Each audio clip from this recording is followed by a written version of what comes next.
আল্লাহ তাআলা যদি দয়া করে আমাদেরকে মাফ না করে, আমাদের বাঁচার কোনো উপায় নাই। আপনি কি ভেবেছেন আপনার নামাজ দিয়ে আপনি জান্নাতে যাবেন? আপনি তাহাজ্জুদ গুজার, সেজদা দিতে দিতে কপালে দাগ ফেলেছেন, এটা আপনারা জান্নাতে নেবে না? আপনি এলাকার সবচেয়ে বড় হাতেম তাই দানশীল, এই দানের ভরসায় বসে আছেন, কশিন কালো না।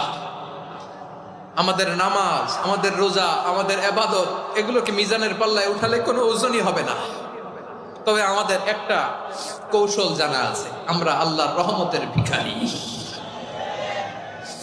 আমরা সেদিন আগেই গুনার স্বীকৃতি দিয়ে দেব। আমরা বলবো, আল্লাহ তুমি প্রশ্ন করার আগে তোমার একটা কথা বলি, আমারে কিছু জিজ্ঞেস করো না, আমি সব করেছি। এমন কোন পাপ নাই যে পাপ আমারে দিয়ে হয় নাই। তোমার রহমত দিয়ে তুমি জান্নাতে পাঠাবা, তোমার দয়ায় জান্নাত